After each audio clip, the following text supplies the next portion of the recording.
The final part of Lecture Series 18 of Bite-Sized Corporate Reporting on IFRS 15 Revenue from Contracts with Customers looks at Step 3, 4 and 5 of the 5-step process. Step 3 deals with how to determine the transaction price. IFRS 15 defines transaction price as the consideration expected by an entity in exchange for satisfying a performance obligation. Please be reminded the transaction price should exclude sales tax. It is important when determining transaction price to consider the following. Firstly, variable consideration, if any.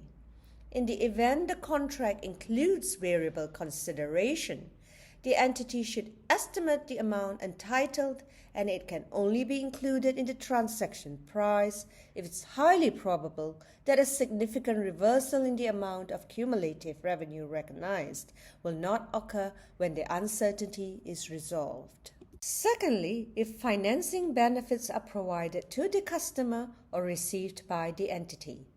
Indicators of a significant financing component include 1. If there is a material difference between the promised consideration and the cash selling price of the promised goods or services. 2. An extended period of time between the transfer of the promised goods or services to the customer and payment date. Next, if there is any non-cash consideration, any non-cash consideration shall be measured at fair value. Lastly, if there is any consideration payable to a customer, consideration payable to a customer in exchange for a distinct good or service shall be accounted as a purchase transaction. In the event there is no exchange for a distinct good or service, the consideration payable to a customer shall be accounted as a reduction of the transaction price. Next, Step 4. An entity should allocate the total transaction price to each performance obligation in proportion to standalone selling price. The best evidence of standalone selling price is the observable price of goods or services when sold separately. In the absence of directly observable standalone selling price, an entity shall estimate by maximizing the use of observable inputs whenever possible. Finally, Step 5. Revenue is recognized when or as the entity satisfies a performance obligation. A performance obligation is satisfied on transfer of the promised good or service to a customer. The performance obligation is satisfied either over time or at a point in time. IFRS 15 stipulates an entity satisfies performance obligation over time if one of the following criteria are met.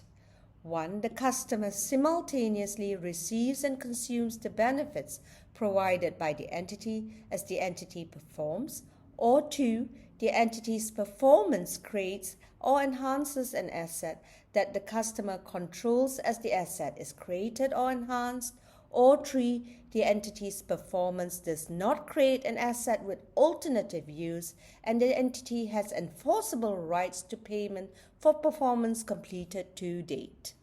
Performance obligation is satisfied at a point in time, that is when the customer obtains control of a promised asset.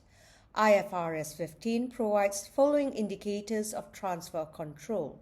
1. Entity has a present right to payment for the asset. 2. Customer has legal title of the asset. 3. Entity transferred physical possession of the asset.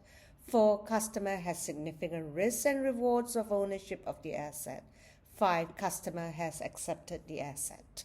This concludes Lecture Series 18 on IFRS 15, covering Objective and Scope of IFRS 15, Definition of Revenue, and finally the 5-step process of revenue recognition as set out in IFRS 15.